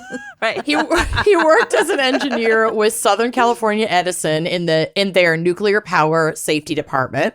He met his lovely wife Linda, who also worked at SCE in 1989, and they clicked instantly, despite her being 13 years older than him. Ooh la la. Cougar. Yeah, she was 45, he was 32. Their love grossed some of their friends out, to be honest. Just because she was older? No, Oh, because they loved each other so much? because of their behavior. Okay. Mostly, yeah. I already hate this guy. Can I hate this guy? Oh, yeah. Okay, because I hate him. He sucks. Okay. One close former friend, Mary Siebold, who Mary spills every drop of tea. And everything I read was covered in Mary sound bites. I fucking love her. Yes. She tells half of my case. So just welcome to the floor, Mary Welcome. Siebold. You're the fourth gal today.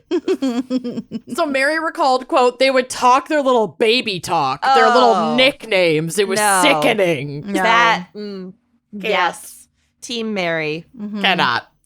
She also noticed some red flags, which I'm not sure if she brought up with her friend Linda before Linda and Paul got married. But Mary said in an interview, quote, he thought highly of himself. There was no doubt about it. Oh my God, I love her so much. Yeah, she's amazing. He liked to take over the conversation and kind of talk over her, and she would sit back and allow it because she liked showing his intelligence off. So Linda was kind of getting off on, I've got this younger, hot, brilliant-minded man in my life, and he dotes on me, and we're obsessed with each other. Right. Insufferable. Yep. Yeah. The worst couple ever. That'd be bad. Yeah. The two married in 1992, but it wasn't wedded bliss for long. From CBS News, quote, and then there were the money issues. Paul and Linda had combined annual salaries of at least $140,000 a year, but Linda noticed that she had less money than ever. The reason soon became clear. Curry, Paul, was helping to support 2 ex-wives and 3 children, families he'd kept hidden from his now wife, Linda. Secret families. 2 secret families. Oh. This was obviously sus and not chill with Linda, who Sounds also... like a psychopath. Yeah, he sucks. Also, Linda had expensive taste, and she liked to spend her hard-earned cash, as well she should. Mm-hmm. And, you know, she also liked to sometimes spend the hard-earned cash of her partners. Okay. So Mary, the amazing friend we love, did describe Linda as, quote, a fashionista. She always had new outfits with shoes to match, purse to match, earrings to match, bracelets to match. She herself was twice divorced, and one of her former husbands also reflected on her spending habits. And let it be known that, like, this guy that's talking about Linda actually remained a good friend of hers and was, like, really good to her and in her corner through all of this. Okay. So definitely there is, like, misogyny here. It's like, oh, she wanted to spend all of his money. But, like, she did... She made her own money. She made her own money. She spent it. And also, if her partner had extra money, she would spend that too. So he said, quote, she would spend money. Yeah, for every dollar she made, she spent 2. I used to go crazy. So now we have a household where one spouse is funneling money to 2 secret families and another is struggling to stay on top of some debt for a lifestyle kind of beyond her means. Like, this is just a tale as old as time. So as if this story wasn't already reading like something out of the Nancy Grace playbook, Mary Siebold gets a call from Linda barely a month after Linda and Paul get married. And this is around the same time that these financial issues are coming to light. And so Linda's calling her friend. Mm-hmm. So Mary says, quote, they'd been married maybe a month, and she called me one night and says, you know, Mary, Paul wants to take out $1 million life insurance policy on me. What do you think? Yikes. To which Mary said, are you crazy? Are you kidding me? Why would you do that? I love Mary so much. He comes into this marriage with practically nothing, and she's got a beautiful house, beautiful furniture, beautiful clothes, wonderful circle of friends, Mary continued. And what does he bring to the table? And now he wants a life insurance policy on her for $1 million? Red flag. Mm-hmm. To which I say, get you a friend like Mary Siebold. Yes. Absolutely. This woman was no bullshit. She told her friend exactly what needed to be said. Yeah. And this is what a good friend does. A good friend tells the truth. Yes. Yep. Yeah. So while it appears that Linda is, listened to Mary this time and was like, okay, I'm not going to go forward with this policy. She must have had some kind of doubts in her head, like red flags too. Why would you ask your friend if you weren't like, can you confirm that this is fucking weird? Oh, no. She had doubts. We'll get to it. Okay. So she listens to Mary this time, but the crisis is not over. What Mary didn't know is that Linda already had multiple life insurance policies in her name, not that she had gotten with Paul. One of her exes was the guy who's still friends with her, was an insurance salesman. Mm-hmm. So I think he added some policies for her while they were together. Like she bought policies from him that are just for her and like her next of kin. They weren't for him. Nothing sketchy. Nope. Her ex-husband wasn't had on a lot them. of in on insurance. Correct. These policies amounted to well over $1 million, and her new husband, Paul, was already the beneficiary on several of these policies. So he wanted an extra backup murder policy. He didn't want just everything. The standard, I want to be able to pay off the house if you die. Nope. He wanted a windfall. He finds out that she already has multiple policies, gets her to put his name on a lot of them if it didn't say all of them, but several of them. And now that he's not getting all of these policies, he's trying to get her to take out more with his name on them. So her ex-husband, the insurance salesman, was continuing to look out for Linda's best interests. They'd stayed friends after the divorce, and he asked her to take Paul's name off of the policies. He said, quote, "Get them off. You need to change your life policy right away." And So that's he when knew. He was like, this guy's not fucking around. Yeah, He's trying probably. And if he was, somehow connected to those policies, then she may have consulted him, or he may have gotten word that she had changed the policy because, he had a hand in getting her the policy. I don't know. It makes perfect sense that he. Yeah. I meant he's like, don't do that. Yeah. This is not looking good. And he goes on to say, or she responds, "Okay, I'll put your name on it. I'll give it to you." And he says, "No, don't give it to me. Give it to your sister. Just your immediate next of kin family. Yeah. Don't put any of your husbands or ex-husbands on it." Because then the husband could contest it in court and be like, the insurance salesman put his own name. Correct. Exactly. So this guy, Paul, is like, "I'm looking out for you. This is not the right move." Linda was suspicious of Paul. Or not, the ex-husband isn't Paul. The ex-husband is just the friend guy. Anyway, Linda's suspicious of Paul, but wants to make this new marriage work. She loves him. He hasn't tried anything. So Yet. It's been so like she's 2 hours. Right. So she reaches out to a friend named Frankie Thurber, who was at that time looking for a new place to live. And so Linda invites Frankie to move in with them. While Frankie's living with them, Linda asks Frankie to keep an eye on Paul and see if she notices anything sus. Well, I will never understand when you have those suspicions. I'm not talking about like someone in an abusive relationship that's like, that is a cycle and like it makes sense why it can be hard to leave. But if you're not in that, if you're in this, if you're Linda and you think, I think my new husband of a month might be trying to murder me. I think she was in an abusive situation, but that it was psychological abuse and manipulation and not physical abuse. And that she was manipulated and very much like love bombed by him. Yes. And it just really clouded her way of seeing the situation. I think she felt pretty powerless as things progressed. I can Right. also. So I totally hear what you're saying. I didn't And mean I it in think- like a victim blaming. I guess it just meant like, It's confusing. how If can you live with someone you think is trying to kill you? yeah. And you're just sitting across the table from them and asking other people to keep an eye on him. I can Yeah. also see how they're very far apart in age. They're both a little bit older. She's older. There's just like almost She's like, this is my last almost chance. like I a- want to make this work. also almost like a cultural difference between the person that you're dating because he's so much younger than you. So it might just be like, is it me or is he fucking weird? Yeah, I don't know. So she says to Frankie, "Do me a favor, watch Paul and see if you think he's genuine with me and that he really cares about me." That's a great thing to ask a friend if you have any doubt. Yep. And so But Frankie maybe does. before the wedding. Right. So Frankie does and says, and that's when I started watching every move that he made, basically.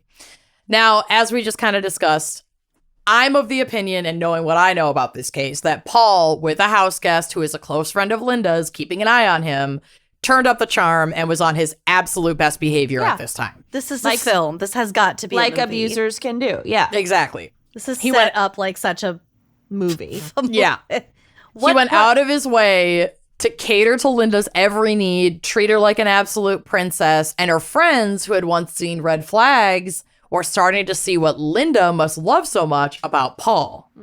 He had a So- really good night. Yep.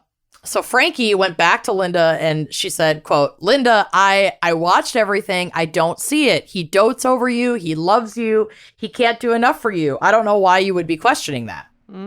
Even our girl Mary was charmed. No way. Quote, he would prepare these exotic, wonderful new salad dressings as a test and then send her upstairs for a hot bath," she said. Salad dressings. That sounds cute. Yeah. I like that. Frankie was in awe of his attentiveness while she was living in their home. Quote, every night he would draw her a bubble bath. I mean, huge bubbles. I said, Linda, I would kill to have somebody draw me a bubble bath. Of course he loves you. Which that would sell me. Bubble bath, Sold. salad dressing. These bubbles, you've never seen bubbles. They're huge.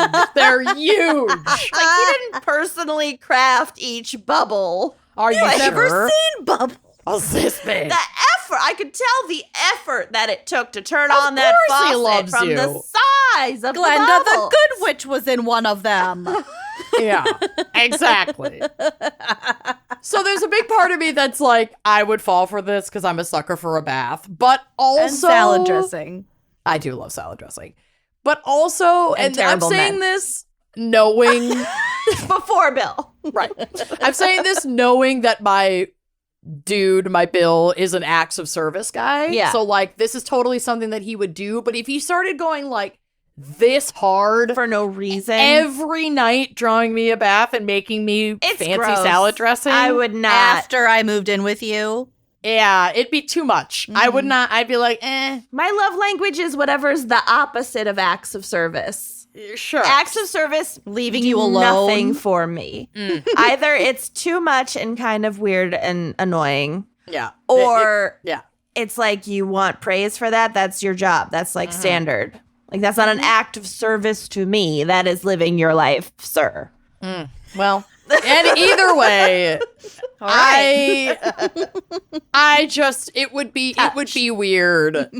I don't know if I would love it, but like that questioning that Linda had of her husband would prove legit. And this is just a reminder to always listen to your gut, especially when your gut starts acting up so much it puts you in the hospital.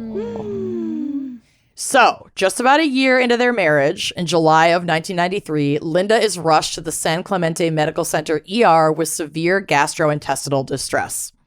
Upon arrival, she was in terrible condition, like visibly emaciated, really dehydrated, throwing up, nauseated. It's bad. Like you in Boston. Yeah, but I didn't have... Emaciated. I was not emaciated. So they hooked her up to an IV to get her hydrated, as well as administer IV medication to like reduce her nausea, etc. When the vomiting and stuff wouldn't subside, her nurse, Sherry Bundy, see ya Bundy, checked her IV bag and noticed the saline inside, which is meant to be clear, had a cloudy hue to it. The bag was removed and sent to their lab for analysis. Given Linda's condition upon arrival and the potential tampering with her IV bag, medical staff suspected poisoning. Linda's recovery was long and arduous. She spent 21 days in the hospital and nearly died from a stroke that she suffered while she was admitted. While they still couldn't pinpoint the source of her physical state, the results of the IV bag came back from the lab. The bag had been injected with lidocaine, which is a numbing agent, and the only way lidocaine could have ended up in the actual bag would be with intentional tampering. It's not like, because if they give an injection of anything, which they wouldn't be giving her a lidocaine injection for any reason, that wasn't on her chart. But if they did that, there's a section on the tubing where you would do an injection and stuff doesn't like back up into the source bag. Yeah. So for the bag to get cloudy, someone would have to be targeting the bag, bag. And intentionally injecting something into Right. the bag. So the results were reported to the police and an investigation was opened. As is tradition, the husband is looked at first in these scenarios many times. And Linda herself was interviewed by police about Paul, and many of these interviews were recorded. In an August 11th, 1993 interview, a detective asked her, if somebody were trying to do something to you, if they were trying to poison you, any idea who would try to do that? And she responded, well, the only person I could think of that would have a motive to do it would be Paul. And the only motive I can think of is money, but I don't want to really even believe that or think that. Oh That's literally what she said on tape. my God. Well, she tells it like it is. Yep. Is It's this, like, probably from my her house? husband, but I'm in denial. But I don't want to of believe that it. fact. Mm-hmm. Is this like from her hospital bed? Pretty much, yeah. Wow. Or like shortly after she got released from the hospital. In vitro veritas. Pretty much. Despite this vitro. alarming response. Like an IV bag. Nailed in it. vitro. That's It's like not in your. IV bag. It's like you're pregnant. It Intravenous. was funnier instead of in vino veritas. What's the plan for El Nino? Despite this alarming response, there was simply not enough evidence to arrest Paul, and Linda remained convinced that Paul loved her and was caring for her. She returned to their shared home after being released from the hospital, and things were quiet for about 5 months. By December of 1993, Linda was back in the hospital, emaciated with severe gastrointestinal distress.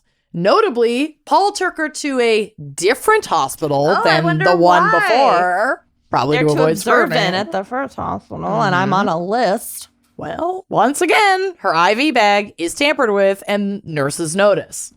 Police are called again. The medical staff made it clear, including putting a sign on Linda's door, that Paul was not allowed in Linda's room unaccompanied. That's how convinced everyone was that he was fucking with, because like a nurse went in to check on her as Paul was like leaving the room, and that's when she noticed that the IV bag was fucked up. And he had been the only visitor. Yeah. And none of the fucking nurses So did it it. was not a fucking mystery. No. Paul continued to deny any knowledge of the IV tampering or Linda's illness. When Linda sent her friend Mary, our favorite, to retrieve some clean clothes and toiletries from their home, Mary noticed something in Linda and Paul's bedroom. Quote, "On the highboy dresser, as I walk into the room, there's a bunch of papers. Well, I just kind of glanced at them, but in big script writing, I saw the word life insurance in gold, and I went, oh, life insurance. And then I went, oh, more life insurance. Oh, they're all here. Mary they're all out on is this highboy dresser on the top of it. Amazing. I love her so much.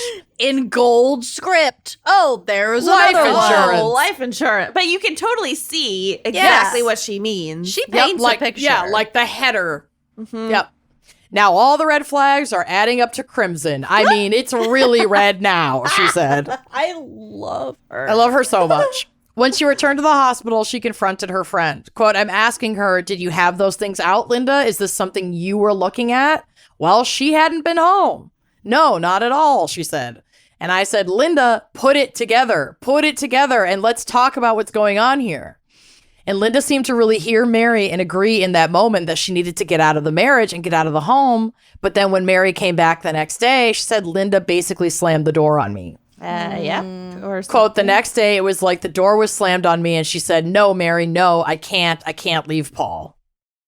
And I just can't imagine the desperation of her friends and loved ones that they must have felt watching her slowly die right before their eyes. And Paul has her so manipulated that she feels like she can't leave. It just breaks my fucking heart. Yeah. And So, the gaslighting. Yeah. And, you know, police investigation can't find any solid evidence. There's no, like, forensic evidence that they can find or, like, CCTV that says he's doing any of this. So he's not getting arrested. And Linda is, she has herself said, "I can't think about that. I love him." And now she's sick and in the home under his care. Very vulnerable. Yeah, she's really fucking sick. So Linda was once again released from the hospital, and Paul was once again questioned but not arrested due to lack of evidence. 6 months later, Paul called 911, claiming he awoke in the night to find his wife barely breathing. Despite valiant efforts of paramedics and medical professionals to save her, Linda was pronounced dead on June 9th, 1994. I didn't think she was gonna die. I really hoped she wouldn't, but because of the previous hospitalizations and police reports, Paul was not able to stop an autopsy. During the autopsy, pathologists discovered a suspicious mark behind her right ear that was consistent with marks left by a syringe. Right behind your ear? Behind your ear, but like down like by on your your neck. temple or Like, your like your vein. neck. Like, exactly. But like hoping it would be hidden by like the earlobe and hair. And hair. Stuff. Yep. Correct. And you could do it while they're sleeping. Funny you should say that. Sorry. Funny you should say that. Her toxicology report revealed extraordinarily high levels of nicotine. Her cause of death was ruled nicotine poisoning. Ew. Her bloodstream contained levels that could not have been achieved by smoking or chewing tobacco, and Linda was not a nicotine user. She wasn't even a smoker? No. The toxicology reports also revealed the presence of a large amount of the generic form of Ambien. At least Her she death- went well. Well, you'd hope, but she was sick for the entire year and a half, 2 years of her marriage. That's true. Her death was declared a homicide, but there was no evidence to connect Paul Curry to the nicotine, the sleeping pills, or a syringe. Who else had access to her when she was that sick? Fuck this guy. Oh, this is like the shittiest police response. That's some ever. bullshit. He's a This white is man. Enough circumstantial evidence. I think. completely fucking agree. I completely agree. And this was a gross miscarriage of justice, what happens here. So he can't be charged. He's not charged. Thinking he's about to get millions from his late wife's estate, Linda's sister Pat comes forward with a notarized letter from Linda herself that she had sent months prior. And the letter clearly stated Linda's intention to leave the majority of her estate to her sister and not her husband. Oh. She did leave him her house and about $419,000. So he didn't walk away with nothing, but he didn't walk away with the millions that he thought he was going to get. So maybe she sent that after she talked to her ex-husband who was like, don't fucking Probably. do that. Probably. And her friend Mary. That's Yeah. smart. Notarized letter in addition to the policies. Because she didn't want Paul to know that she's taking his name off of Yeah. the policies or he's going to fucking lose his shit. Oh. I hope that worked. It did. Okay. Paul did not get the millions that his name had been on. This held up in whatever court looks at this shit as a legal change of recipient of the estate. And that Paul she did still commit to giving him their house, and she left him a policy of over $400,000. So he got something. Yeah. Shortly after, Paul was discovered at work as being a fucking fraud. A routine security check revealed a pack of lies in his resume. He was not an engineer at all. And did he work at something nuclear? Yup. Nuclear power. He was not an engineer. He didn't even have a college degree. He was just a salad dressing expert. He was just a scam artist. It's Dirty John, but at a nuclear power plant. Pretty much. He's So a he was socio. fired. Yeah. He was fired and he spent through the money Linda had left him and let her beautiful home go into foreclosure. Oh, And then he left the state, and that was that. Years passed, Linda's case remained cold. Ugh. That is until Sergeant Yvonne Scholl of the Orange County Sheriff's Department, who was working in the cold case unit, inherited Lisa's case from a retiring detective. Linda's case. Inherited Linda's case from a retiring detective. And this case was cold for like a decade at this point. With fresh eyes, she started digging into Paul, and she and her unit poured over Linda's insurance claims and also an insurance claim filed by Paul in the days after Linda died. Just days later. In that report, Paul claimed someone had stolen Linda's 18-karat gold ladies' presidential Rolex and some other jewelry, and he wound up collecting a little over $9,000 on that claim. This was suspicious, but not enough to convict, so they sought the expertise of Dr. Neil Benowitz, a professor of medicine at the University of California, San Francisco, and one of the country's preeminent experts on nicotine specifically. He was familiar with the case, now a decade plus cold, because he had been so shocked when this case was evolving to see nicotine poisoning as a cause of death at all, something even in his field of expertise he had never seen before. Yeah, like what would that even... Google News alert set up for nicotine. Probably. But like, what would nicotine... How could you get poisoned by nicotine without it being like, I'll tell you. here's straight up nicotine? I think, Literally. Well, it was straight up nicotine. It was more than she could have possibly had from smoking. Well, and even... Okay, so what's crazy is like, there's enough nicotine in a pack of cigarettes to give you nicotine poisoning, but not by smoking or chewing it. If that shit's like ground up and like Straight into the soaked bloodstream. and straight to the injected dome. into your bloodstream, that's plenty to kill you. But like smoking a pack, chewing a pack, or even eating it, really, like you're gonna get sick, but like your body has more defenses with your gut health, like all these other things that can get filtered Ways out. to process it. But when it's straight into The your bloodstream, it's you're too fucked. quick. So they knew that it was some sort of intentional poisoning, that this didn't happen it was ruled a homicide. naturally. Correct. It was ruled a homicide. They just couldn't Prove conclusively he had the pin it on nicotine. Paul. Unbelievable. It could have been a traveling nurse. Yeah, exactly. So it's just so crazy. So this doctor is confident and ready to testify that this level of nicotine in the body could only have been achieved by intravenous injection, and that death would occur within 30 minutes of administration. So given the timeline of Linda's death, Paul would be the only person with access to Linda 30 minutes before her death. And really what they needed to move forward with an arrest is for him to reconfirm and like say on the record That he had yes, been there. I was the only one there.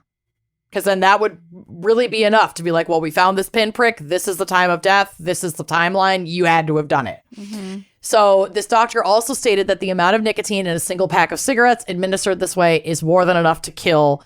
All Paul would have had to do is go get a pack of cigarettes at the store and like make the deadly injection. Like just boil it down or, you know, make a tea a couple days before, soak it all in nicotine into a liquid and just fucking inject her. Oh my God. Yeah, so fucking creepy. Detectives determined that Paul had laced his special salad dressing that he liked to make for Linda with the off-brand Ambien. Mm-hmm. Linda had fallen asleep. She and while loves those salads. loves those salads, baby. Salad dressing. Never eating salad again. Green goddess. It's for my health. It's And for while my health. Not eating it. I don't eat salad. It's for my It's too health. risky. It's for my health. Linda had fallen asleep, and while she was incapacitated, he injected her with the nicotine. Sergeant Shull tracked Paul Curry to Salina, Kansas, where he had a new wife, a new son, and a new job working as a building inspector. So now his fourth family. And he was brought in for questioning. They played it smart, though. Okay, so they were like, if Paul knows, he's going to have to know we're talking about Linda's case because we have to ask him specific questions about that case. But if he knows that we're from Orange County and that we found him in Kansas and we flew here to talk to him, he's not going to talk. Yeah. So they pretended to be like local Kansas police to give him the impression that they don't know a lot of the details. Correct. And they were like, we need to ask you a couple questions just to close this out. Are you willing to come down to the station just for like an hour? It's super cash. Suits, totes, cash. And he's like, sure, I'll come down and talk to you. So he agrees to speak to them. And while they're chatting, he admits and reconfirms over and over again, because they're asking him follow-up questions, that he had been the only one in the home with Linda the night of her death. Mm-hmm. And Sergeant Shull is like, so nobody broke in. Nobody came by to visit. Nobody dropped off food or beverage. Like, she's asking all of these questions to be like, you're absolutely certain that from this time to this time, you were the only one in your house with your wife. And he's like, yes, nobody else was there, which, like, idiot. Yeah. Should have been like, I don't know. I can't remember. It was a long time ago. We might have had food delivered. Right. But he confirms that he was the only one there. And Sergeant Shull is like, okay, cool. Well, I'm actually this sergeant from Orange County and I'm reading you your rights and you're actually fucking under arrest. And now he was arrested 16 years after murdering his wife. The sergeant whipped out her apparatus right Yep. there. Whipped it out. The jury was impressed. Wow. Awestruck. At trial, Paul's defense team tried to argue that Linda was giving herself nicotine enemas. Ew. And that's For what killed fun? her. Yeah, no, it didn't hold up. That did not hold up. Like while she was in the hospital. I mean, at least in the time before leading up to her death, that like, oh, she was doing this as a, I don't know. Crazy Linda. A wellness treatment. Yeah, old enema Linda. Classic Linda. Well, back to the lidocaine. Was he trying to just poison her with a huge amount of lidocaine? Yep. He was trying to kill her in the hospital, and then it could be someone else's fault, Oh my God. not his. So his MO, it wasn't consistent. He wasn't using the same thing consistently. It was opportunistic. Wow. He had been poisoning her. Or no, he with- switched it up. He didn't, if his wife got poisoned with the same poison at two different hospitals, but if it's a different poison, it's unrelated. I mean, I guess I'm not 100% sure what was in the bag at the second hospital, but he was fucking with that bag. And what had been making her sick, most likely, was him poisoning her with nicotine and not getting his dosages right. Mm-hmm. And so I think he And finally finally was just like, I was gotta like, I'm end doing the this. whole pack or whatever, and I'm just like really gonna fuck this shit up. Or and go she for it. wanted her dressing on the side so she could control the dosage. No. Did it have something to do with the huge bubbles? Probably. Well, maybe Either way, maybe he thought, hey, I put enough Ambien in this salad dressing. Maybe she'll pass out in the tub. drown. Mm-hmm. Who knows? Either way, on September 30th, 2014, a jury found Paul Curry guilty on charges of insurance fraud and murder in the first degree with special circumstances, and he received the maximum sentence of life in prison without parole. Fuck you, Paul Curry. Fuck you. Wow. Also And that's my appreciate case. that this case had both of our birthdays. I know, right? So Twinning. Twinning. Okay. Speaking of birthdays, I have to go take care of my baby who Oh, yeah. was born 10 months ago. Okay. You have one of those. Hi, brain. That was a Love loose. That was a big loop. Okay. Thanks for listening. We'll see you next week. Bye-bye.